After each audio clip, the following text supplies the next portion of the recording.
ನೀವು ಟಂಬೆ ಬಂದ ತಕ್ಷಣ ಟಂಬೆ ಹೊಡಿತಾ ಇದ್ರು. ಚರ್ಮದ ಮೇಲೆ ಅದನ್ನ ಟಂಬೆನ ಅದನ್ನ ನಗಾರಿನ ರೆಡಿ ಮಾಡಿರ್ತಾರೆ. ಪಾಪ ಪ್ರಾಣಿ ಸತ್ತೋಯ್ತು, ಆ ಪ್ರಾಣಿನೂ ಗೊತ್ತಿಲ್ಲ ನನ್ನ ಚರ್ಮದಿಂದ ಇಂಥ ಒಂದು ನಾದ ಕೊಟ್ಟು ಜನರಿಗೆ ಆನಂದ ಉಂಟು ಮಾಡ್ತೀನಿ ಅಂತೇಳಿ ಇದಕ್ಕೆ ಆ ಕುರಿದಾಕಿರ್ತೀರೋ ಮೇಕೆದಾಕಿರ್ತೀರೋ ಇಲ್ಲ ಹಸುದಾಕಿರ್ತೀರೋ ಚರ್ಮ ಟಂಬೆಗೆ ನಗಾಲಿಕ್ಕೆ ಗೊತ್ತಿರಲ್ಲ. ಹಾಗೆ ಪ್ರತಿಯೊಬ್ಬರು ಕೂಡ ಹುಲ್ಲುಕಡ್ಡಿ ತೆಗೆದುಕೊಳ್ಳಿ. ಯಾಕಂದ್ರೆ ನಮ್ಗೆ ಯಾರೋ ತಂದು ಇಡುಗುಂಜಿಯಿಂದ ಪ್ರಸಾದ ಕೊಟ್ಟು ಹುಲ್ಲುಕಡ್ಡಿ, ಸಣ್ಣ ಹುಲ್ಲುಕಡ್ಡಿ ನಮ್ಗೆ ದೇವಸ್ಥಾನದ ಪ್ರಸಾದ ಸ್ವಾಮಿ ಅಂತ ಕೊಟ್ಟರು. ಈ ಹುಲ್ಲು ಗಣೇಶನಿಗೆ ಇಟ್ಟು ಅದನ್ನ ಪ್ರತಿ ಮಾಡ್ತಾರೆ. ನೀವು ಸಗಣಿನ ಅದಕ್ಕೆ ಇಟ್ಬಿಟ್ಟ ತಕ್ಷಣ ಅದು ಪಿಳ್ಳಾಕಿ ಅಂತ ಕರಿತೀವಿ. ಹಾಗೆ ನಮ್ಮ ಸಂಸ್ಕೃತಿ ಗಣೇಶನನ್ನ ಪಿಳ್ಳಾಕಿ ನಾವು ಕಾಣ್ತೀವಿ, ಹುಲ್ಲುಕಡ್ಡಿ ನಾವು ಕಾಣ್ತೀವಿ. ಹಾಗೆ ಯಾರನ್ನೂ ಕೂಡ ನಾವು ಬರೀ 4 ಲಕ್ಷ ಕರ್ನಾಟಕದಲ್ಲಿ ಇದ್ದೀವಿ, ನಮ್ಮ ಜನಸಂಖ್ಯೆ ಕಡಿಮೆ, 7 ಕೋಟಿ ಜನ ನಂಬಿದ್ದಾರೆ, ನೀವು ಕಡಿಮೆ ಅಂತ ತಿಳ್ಕೊಳಕ್ ಹೋಗ್ಬಿಡಿ. ದೇವಿಗೆ ಒಂದು ಕಡೆ ಒಂದು ಮಾತು ಹೇಳ್ತಾರೆ, ಏನಾನು ಮಾಡು ಕೈಗೆ ಹುಚ್ಚುವ ನಾನೇನು ಹುಲ್ಲು ಕಡ್ಡಿ ಎಂಬ ನುಡಿಬೇಡ, ಹೀನ ಭಾವದಿಂದ ಜಗದಗುಡಿಯೊಳಗೆ ತಾಳನಿರುವುದು ಸಂಸ್ಕೃತಿ ಮಾತ್ರ. ಎಲ್ಲರಿಗೂ ಒಂದು ಸ್ಥಾನ ಇದೆ. ಈ ಮಾರ ಭಾಷೆ ಮಾಡುವಂತವ್ರು ಲೀಡರ್ ಆಗಲಿಲ್ಲ, ದೊಡ್ಡ ಸ್ಥಾನಕ್ಕೆ ಹೋಗಿಲ್ಲ, ಜನಸಂಖ್ಯೆ ಕಡಿಮೆ ಇದ್ರು ಕೂಡ ನಾಯಕತ್ವವನ್ನು ಬೆಳೆಸ್ಕೊಂಡಿಲ್ಲ. ನಿಮ್ಮಲ್ಲಿರುವಂತವ್ರು ನನ್ನ ಹೆಸರು ಹೇಳೋದು ಬೇಡ, ಬೇಕಾದಷ್ಟು ನಾಯಕರಿದ್ದಾರೆ.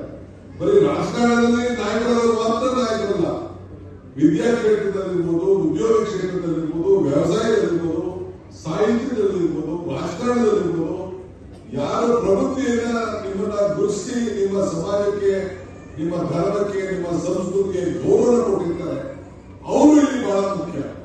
ಸೊ ಅದರಿಂದ ನಿಮ್ಮ ನಿಮಿಷ ಪ್ಲೀಸ್ ಸ್ವಲ್ಪ ಅದಕ್ಕೆ ನಿಮ್ಮ ಏನು ಒಂದು ಜನಸಂಖ್ಯೆ ಮೇಲೆ ತಾವು ಇಟ್ಕೊಂಡು ಹೋಗಬೇಡಿ. ನಮ್ಮ ಭಾರತದಲ್ಲೂ ಕೂಡ ಬೇಕಾದಷ್ಟು ಭಾಷೆಗಳು ಇಡೀ ಪ್ರಪಂಚದಲ್ಲಿ ಇದ್ದುದನ್ನೆಲ್ಲ ಇತಿಹಾಸನ ನನ್ನ ಸಹೋದರಿಗಳು ಒಟ್ಟು 7,000 ಭಾಷೆ ಇದ್ದಂತೆ. ಈಗ ಸುಮಾರು 2,845 ಭಾಷೆಗಳು ಕಡಿಮೆ ಆಗಿದೆ, ಕ್ಷೀಣಿಸ್ತಾ ಇದೆ, ದಿನ ದಿನ ದಿನ ಕಡಿಮೆ ಆಗ್ತಾ ಇದೆ. ಸೊ ಅದರಿಂದ ಇಲ್ಲಿ ಬೆಂಗಳೂರಲ್ಲೇ ತೆಗೆದುಕೊಳ್ಳಿ, ಸುಮಾರು ಹೆಚ್ಚು ಕಮ್ಮಿ ಹೊರಗಡೆಯವರೆಲ್ಲ ಬಹಳ ಜನ ಬಂದು ಸೇರ್ಕೊಂಡಿದ್ದಾರೆ. ಯಾಕೆ? ನಮ್ಮ ಸಂಸ್ಕೃತಿ. ನಿಮ್ಮ ಕೊಡಗುಗೆ ಎಂಟು ಆಗ್ತಿದ್ದಂತೆ ಬೇಕಾದಷ್ಟು ಜನ ಅದು ಕೂಡ ಹೊರಗಡೆ ಬಂದು ಸೇರ್ಕೊಂಡಿದ್ದಾರೆ. ಈಗ ನಮ್ಮ ವ್ಯವಸಾಯ ಪದ್ಧತಿ ಬಹಳ ಎಲ್ಲ ಬಂದು ಹೊರಗಡೆ ಹೋದ್ರಿಂದ ಇವತ್ತು ಬಾಂಗ್ಲಾದೇಶ, ಬೇರೆ ಅಕ್ಕಪಕ್ಕದವರೆಲ್ಲ ಬಂದು, ಬಿಹಾರಲ್ಲ ಬಂದು ಅಲ್ಲಿ ಕಾಫಿ ತೋಟಗಳಲ್ಲಿ, ಟೀ ತೋಟದಲ್ಲಿ ಬೇರೆ ಎಲ್ಲ ಮಾಡ್ಕೊಂಡು ಬರ್ತಾ ಇದ್ದಾರೆ. ಏನು ಮಾಡೋಕ್ಕಾಗಲ್ಲ. ಯಾಕೆಂದ್ರೆ ನೀವು ಹೊರಗಡೆ ಹೋದಾಗ ಬೇರೆ ಬಂದು ರಿಪ್ಲೇಸ್ ಮಾಡ್ಬೇಕಲ್ಲ. ಎಲ್ಲರೂ ವ್ಯವಸಾಯ ಮಾಡೋಕ್ಕಾಗಲ್ಲ, ವ್ಯವಸಾಯ ಪದ್ಧತಿನೇ ಯಾರು ಬಿಡಕ್ಕಾಗಲ್ಲ. ಆದ್ರೆ ಸಂಸ್ಕೃತಿ ಎಲ್ಲ ಕೂಡ ಉಳಿಸ್ಕೊಂಡು ಹೋಗ್ಬೇಕಾದಂತ ಕೆಲಸ ಇವತ್ತು ನಾವೆಲ್ಲ ಸೇರಿ ಇವತ್ತು ನಾವು ಮಾಡಬೇಕಾಗಿದೆ. ಆದ್ರಿಂದ ನೀವೆಲ್ಲ ಇವತ್ತು ಏನು ಇಲ್ಲಿ ಬಂದಿದ್ದೀರಿ, ಇಷ್ಟು ಜನ ಇಲ್ಲಿ ಈ ಹಾಲ್ ತುಂಬ ಸೇರಿದ್ದೀರಿ, ನೀವು ನಿಮ್ಮ ಮೂಲ ಪದ್ಧತಿ, ನಿಮ್ಮ ಧರ್ಮ, ನಿಮ್ಮ ಸಂಸ್ಕೃತಿನ ಕಾಪಾಡಲಿಕ್ಕೆ, ನಮ್ಮ ರಾಜ್ಯದ ಗೌರವವನ್ನು ಉಳಿಸ್ಲಿಕ್ಕೆ ಬಂದಿದ್ದೀರಲ್ಲ, ಅದಕ್ಕೆ ನಿಮ್ಮೆಲ್ಲರೂ ಕೂಡ ಒಂದು ಕೋಟಿ ನಮಸ್ಕಾರ ಹೇಳಲಿಕ್ಕೆ. ನೀವು 4 ಲಕ್ಷದ ಜನರ ಪ್ರತಿನಿಧಿಗಳಲ್ಲ, ಕರ್ನಾಟಕ ರಾಜ್ಯದ 7 ಕೋಟಿ ಜನರ ನೀವೆಲ್ಲ ಇದಕ್ಕೆ ಪ್ರತಿನಿಧಿಸುವಂತ ಒಂದು ಸಂಕೇತವನ್ನು ಕೊಟ್ಟಂತ ನಾಯಕರು ನೀವು ಅನ್ನೋದನ್ನ ನೀವು ಗಮನಿಸಿಕೊಳ್ಳಬೇಕು. ಯಾರು ಕೂಡ ನಾನು ಒಬ್ಬ ಏನು ಆಗುದಿಲ್ಲ ಅನ್ನೋದು ಭಾವನೆ ಬೇಡ. ನಿಮಗೆ ಸ್ವಾಭಿಮಾನ ಇರಬೇಕು. ನಿಮ್ಮ ಮಕ್ಕಳಿಗೆ, ನಿಮ್ಮ ಯುವ ಪೀಳಿಗೆಗೆ ನಿಮ್ಮ ಪದ್ಧತಿ, ನಿಮ್ಮ ಸಂಸ್ಕೃತಿ, ನಿಮ್ಮ ಭಾಷೆ ನೀವು ಉಳಿಸ್ಕೊಂಡು ಹೋಗಬೇಕು. ಬೆಳಗ್ಗೆ ಅಂದ ತಕ್ಷಣ ಒತ್ತಾರೆ ಅಂತಾರೆ, ಉಳುಮೆ ಅಂದ್ರೆ ಉಳಿಸೋಣ ಅಂತಾರೆ, ಸೊ ಬೆಳೆಸೋ ಮೇಲೆ ಬೆಳೆಸೋಣ ಅಂತ. ಹಂಗೆ ನೀವೆಲ್ಲ ನಮ್ಮ ಸಿಎಂ ಬೆಳೆದಂಗೆ ಅದರಿಂದ ಇಲ್ಲಿ ಅದೇನು ತೊಂದರೆ ಇಲ್ಲ. ಕೊಂಕಣಿ ಇರ್ಬೋದು, ಮತ್ತೆ ಬ್ಯಾರಿ ಇರ್ಬೋದು, ಬೇರೆ ಬೇರೆ ಎಲ್ಲ ಇದೆ. ನಮ್ಮಲ್ಲೇ ರಾಜ್ಯದಲ್ಲಿ ಉತ್ತರ ಕರ್ನಾಟಕದಲ್ಲಿ ಒಂದಿನ ನಮ್ಮ ಸಾಯಿಬಾಬಾ ಅವರು ಬಂದು ಮಾತಾಡ್ತಿದ್ರು ಯಾವತ್ತು ಕಾರ್ಯಕ್ರಮಕ್ಕೆ, ಬಾಲಗಂಗಾಧರ ಸ್ವಾಮೀಜಿಯವರ 50ನೇ ವರ್ಷದ ಕಾರ್ಯಕ್ರಮಕ್ಕೆ.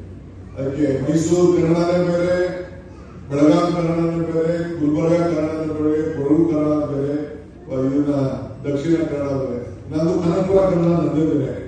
ಸೊ ನನ್ನ ಕರ್ನಾಟಕ ಸಾಮಾನ್ಯ ಕನ್ನಡ ಜಗಳ ಆದ್ರೆ ವಿಧಾನಸೌಧದಲ್ಲಿ ಮಾತ್ರ 224 ಜನ ಒಂದೇ ಕನ್ನಡ ಮಾತಾಡ್ತೀವಿ, ಒಂದೇ ಕನ್ನಡ ಅದಕ್ಕೆ ವಿಧಾನಸಭೆಯಲ್ಲಿ ಒಂದು ಹಿಂದೆ ನೀವು ಕೊಡೋದ್ರಲ್ಲಿ ಒಂದು ದೊಡ್ಡ ವಿಶೇಷವಾದಂತಹ ಒಂದು ರಾಜ್ಯ ಹಿಂದೆ ಇತಿಹಾಸ ಇತ್ತು. ಈಗ ಚರ್ಚೆ ಮಾಡಕ್ ಹೋಗೋದು ಬೇಡ. ಆದ್ರೆ ನಿಮ್ಮ ಸಂಸ್ಕೃತಿ, ನಿಮ್ಮ ಏನು ಪರಂಪರೆ ಬಂದಿದೆ, ಅಲ್ಲಿರುವಂತಹ ಗುಡ್ಡಗಾಡು ಪರಿಸ್ಥಿತಿ ಪದ್ಧತಿ ಇವನ್ನೆಲ್ಲ ಕೂಡ ನೀವು ಕಾಪಾಡ್ಕೊಂಡು ಹೋಗುವಂಥದ್ದು. ಬೆಂಗಳೂರಿನಲ್ಲಿ ಕೂಡ ನಮಗೆ ನಮ್ಮ MLA ಮಂತವ್ರು ಹೇಳ್ತಾ ಇದ್ರು, ಜಾಗ ಸಮಸ್ಯೆ ಇದೆ ಅಂತ ನಮ್ಮ ಅಧ್ಯಕ್ಷರು ಕೂಡ ಹೇಳ್ತಾ ಇದ್ರು. ಇಲ್ಲಿ ಏನಾದ್ರು ನಿಮ್ಮ ಹೆಸರು ಉಳ್ಕೊಳ್ಳಿಕ್ಕೆ ಏನಾದ್ರು ಮಾಡಲಿಕ್ಕೆ ನಿಮ್ಮ ಸಂಸ್ಥೆಯವರು ಏನಾದ್ರು ಬಂದು ನನಗೊಂದು ಪ್ರಸ್ತಾವನೆ ಕೊಡಿ. ಆ ಹೆಸರು ಯಾವ ಶಾಶ್ವತವಾಗಿ ನಿಮಗೆ ಸಹಾಯ ಮಾಡಲಿಕ್ಕೆ ನಾನು ಒಟ್ಟಾರೆ ಹೇಳ್ತಾ ಇದ್ದಲ್ಲ, ನಾನು ನನ್ನ ಕುಟುಂಬ ರಾಜಕಾರಣ ಇರ್ತದೆ ಹೋಗ್ತದೆ, ನಿಮ್ಮ ಜೊತೆ ಯಾವಾಗಲೂ ಕೂಡ ನಿಮ್ಮ ಮನೆಯ ಕುಟುಂಬದ ಮನೆಯಾಗಿ ನಾನು ಇರ್ತೇನೆ. ಈ ಸಂದರ್ಭದಲ್ಲಿ ಬೇರೆ ಸಂದರ್ಭದಲ್ಲಿ ನೆಕ್ಸ್ಟ್ ಟೈಮ್ ಬಂದಾಗ ಎಲ್ಲ ನಿಮ್ಮ ಊಟಕ್ಕೆ ಹಬ್ಬ ನೋಡೋಣ ಪ್ರತಿಷ್ಠೆ. ನಾನು ಬಹಳ ಜನ ಸ್ನೇಹಿತರೆಲ್ಲ ಇದ್ದಾರೆ, ಮೊದಲಿಂದ ನಮ್ಮ ದೇಶ ಗೀಜೆಲ್ಲ ಹಳೆ ಫ್ರೆಂಡ್ಸ್ ಆಗಿ ಬಹಳ ಜನ ಇದ್ದಾರೆ. ಬಹಳ ಸಂತೋಷ. ಹೆಣ್ಮಕ್ಳು ಇರ್ಬೋದು, ಯುವಕರಿರ್ಬೋದು, ಹಿರಿಯರೆಲ್ಲ ಬಹಳ ಉತ್ಸಾಹದಿಂದ ಪ್ರೀತಿಯಿಂದ ಇಷ್ಟು ನಾನು ದೆಹಲಿಯಲ್ಲೂ ಕಾರ್ಯಕ್ರಮ ಇಟ್ಕೊಂಡಿದ್ದೆ, ಬಟ್ ಮತ್ತೊಂದು ಬಿಡಲಿಲ್ಲ ನನಗೆ. ನನ್ನ ಜೊತೆ ನಿಂತ್ಕೊಂಡಿದ್ದಾರೆ, ನಾನು ಹೇಳಿ ಕಳ್ಸ್ಕೊಂಡಿದ್ದಾರೆ, ಆಶೀರ್ವಾದ ಮಾಡಿದ್ದಾರೆ ನನಗೆ ಪೂರ್ಣವಾಗಿ ಅಂತ ಹೇಳಿದ. ಅದಕ್ಕೆ ಅಯ್ಯಪ್ಪ ನೀವು ಇದಕ್ಕೆ ನಾನು ಇರೋದು ಕಡೆ ಆಗ್ಬಿಟ್ಟು ಅವೆಲ್ಲ ಕಾಪಾಡೋಂಥ ಕೆಲಸ ನೀವು ಮಾಡಬೇಕು ಅಂತೇಳಿ ನಾನು ಪ್ರಾರ್ಥನೆ, ನನ್ನ ಮಾತು ಮುಗಿಸ್ತೇನೆ. ನಮಸ್ಕಾರ.